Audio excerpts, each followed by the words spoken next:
নমস্কার বন্ধুরা। তো আবার চলে এসেছি দুই দিদির রান্নাঘরে। আজকে একটা খুব সাধারণ রান্না এবং স্বাস্থ্যকর রান্না করব। এই গরমে এই গরমটা যে পড়ছে এই জন্য যে শরীরের বেশি রিচ খেলে ক্ষতি হয়, তাই একদম কচি কচি সজনা উঠছে এখন। এই সজনাগুলোকে কেটে ভালো করে ধুয়ে নিয়েছি। অল্প লাগবে গাজর, একটা গাজর নিয়েছি, একটা বেগুন নিয়েছি এভাবে কেটে, তিনখানা উস্তা নিয়েছি কেটে, এটাকে করলা না, ছোট ছোট তো, এটা নিয়েছি। আর মিষ্টি কুমড়া ওই সেম সাইজ করে কেটে নিয়েছি। আলু আর মিষ্টি আলু, আমরা তো বলি মিষ্টি আলু, অনেকে বলে রাঙা আলু। আর লাগবে বড়ি আর একটু জিরে ভেজে নিয়ে বেটে নিয়েছি। তো কিভাবে আমি রান্নাটা করি, রান্নাটা অনেকেই করে, তো এবার যার যার মতন সে করে। তো আমার রান্নাটা আমি কিভাবে করি দেখুন, ভালো লাগবে, আর করে খেয়ে দেখবেন, দারুণ লাগবে রেসিপিটা। তো কড়াই বসিয়ে দিয়েছি আর গরম জল করে রেখেছি ঝোলের জন্য। তো এবার আমি কড়াইতে তেল দিব, সরষের তেলেই রান্নাটা করব। তেলটা গরম হোক, গরম হলে ফিরে আসছি। তেলটা গরম হয়ে গেছে, প্রথম বড়িগুলো ভেজে নিব।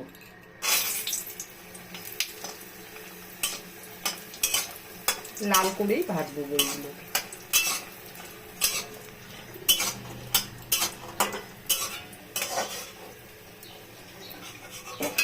ভাজা হয়ে গেছে, এবার উঠিয়ে নিলাম। বড়িগুলো ডিরেক্ট আমি গরম জলের মধ্যে ঢেলে দিব। তাতে কি হবে, বড়িটা সফট হবে আর ফুলবেও খুব সুন্দর। এখন আমি উচ্ছেটা ভাজবো। খুব দরকার এই গরমের মধ্যে এই রান্নাগুলো খাওয়ার। আর কয়টা কাঁচা লঙ্কা লাগবে। এখন করলাটাকে ভালো করে ভাজবো কড়া করে। একটু নুন দিব, 1 চিমটি, একটু হলুদ দিব, দিয়ে করলাটাকে অনেকক্ষণ ধরে ভাজবো। ভাজা হয়ে যায়, তো পুরোটা তো দেখানো সম্ভব না, ভিডিও অনেক বড় হয়ে যাবে। অল্প অল্প করে আমি করছি, দেখাচ্ছি। এই যে উচ্ছেটা ভাজা হয়ে গেছে, এবার আমি তুলে নিব।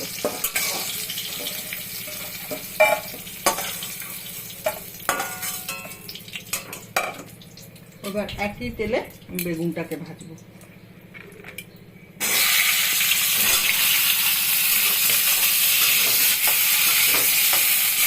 নুন আর হলুদ দেওয়াই আছে, অল্প ভাজছিলাম, আর এটার মধ্যে দিব না আমি। এখন বেগুনটাকে সুন্দর করে ভাজবো ঢাকা দিয়ে, তারপরে এক এক করে সব ভেজে নেব। এই যে বেগুনগুলো সব ভাজা হয়ে গেছে, এখন আমি তুলে নেব।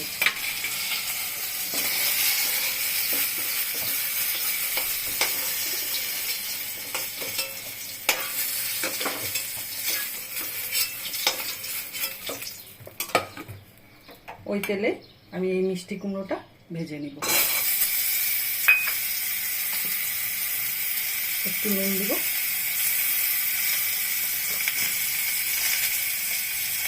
এক চিমটি হলুদ দিলাম, দিয়ে এখন সুন্দর করে ঢেকে ঢেকে মিষ্টি কুমড়োটাকে ভাজবো।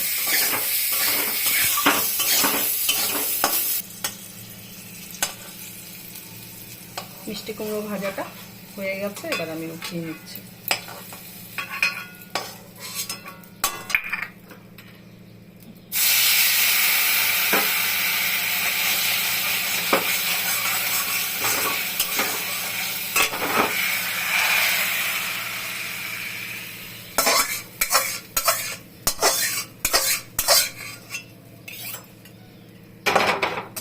কড়াই গরম হলে তেল দিব।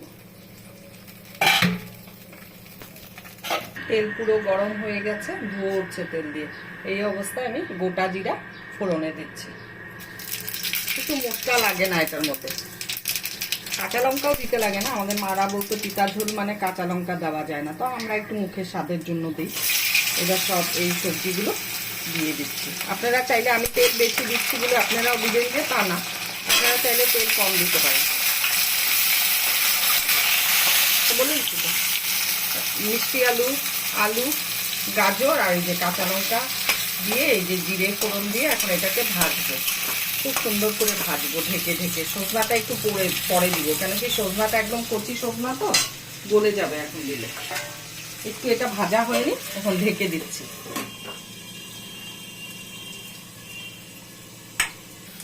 আলু, গাজর আর মিষ্টি আলু তিনটাই ভাজা মোটামুটি হয়েছে।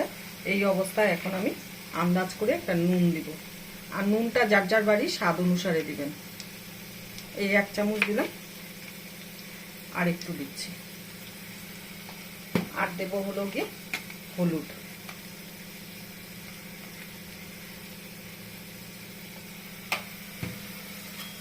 এখন দিয়ে নাড়াচাড়া করে একটু সজনাটা দিব আর কি।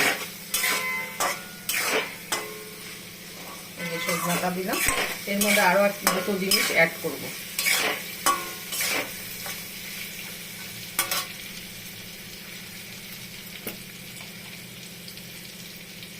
একটু ধনে গুঁড়ো হালকা,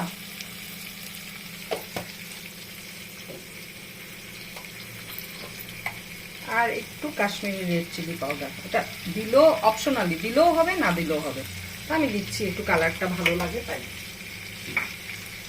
এখন আমি গ্যাসটা মিডিয়াম আঁচে রেখে ভাজবো সুন্দর করে। সবজিগুলো সেদ্ধও হবে আর ভাজাও হয়ে যাবে। সব ভাজা হয়ে গেছে। এখন আমি এই জলটা দিচ্ছি। বড়িটাও দিয়ে দিলাম। বড়িগুলো দেখো কিভাবে সুন্দর ফুলে ফুলে উঠছে, একদম নরম হয়ে গেছে।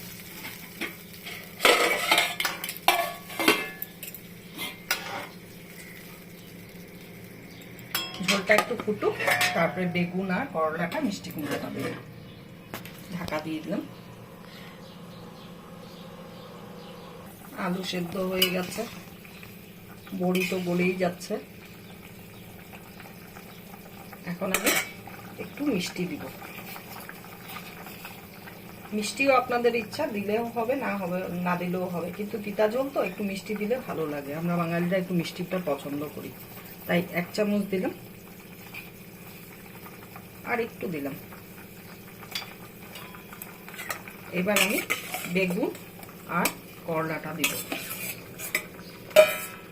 দিয়ে একটু ফুটাবো, পরে মিষ্টি কুমড়োটা দিয়ে আর একটু ফুটিয়ে নিয়ে নামিয়ে নিব। এখন এই জিরে বাটাটা আছে না, এটা অল্প দিচ্ছি, আর নামানোর আগে বাদ বাকিটা দিব। এখন ফুটবে, এটা একটু ঝোলঝোলেই হবে, ভালো লাগে খেতে।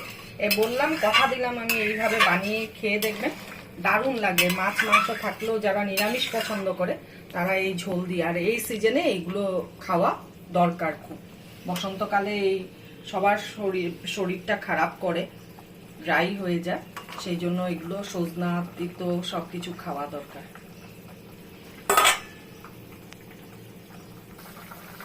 ঝোলটা ফুটছে, এই অবস্থায় আমি মিষ্টি কুমড়াটা দিয়ে দিব। মিষ্টি কুমড়াটা দিয়ে আর একটু ফুটাবো, ফুটিয়ে নিয়ে ওই জিরে বাটাটা দিয়ে নামিয়ে নিব। আমাদের ভিডিওগুলো কেমন লাগে কমেন্ট করে বলবেন। চেষ্টা করি আপনাদের কাছে তুলে ধরতে, ভালো করা। তো জানি না, যেটাই হোক, ভালো খারাপ কমেন্ট করবেন। ঝোল পুরো ফুটে গেছে, এই অবস্থায় এই যে জিরে বাটাটা এখন আমি পুরো দিয়ে দেব।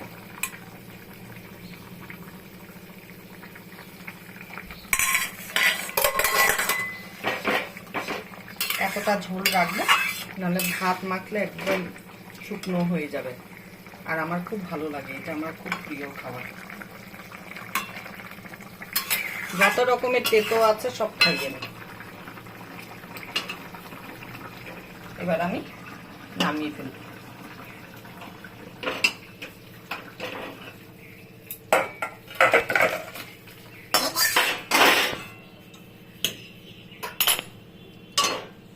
যদি আমাদের রেসিপিগুলো ভালো লাগে তাহলে ফেসবুক থেকে দেখলে লাইক, কমেন্ট, শেয়ার করবেন প্লিজ প্লিজ। আর যদি ইসের থেকে দেখেন, ইউটিউব থেকে দেখেন, তাহলে সাবস্ক্রাইব করবেন আর পাশে দেওয়া বেল আইকনটা প্রেস করবেন, আর কমেন্ট করে অবশ্যই জানাবেন। তো আজকের জন্য ভিডিওটা রাখছি। টাটা, নেক্সট ভিডিওতে আবার দেখা হবে। টাটা।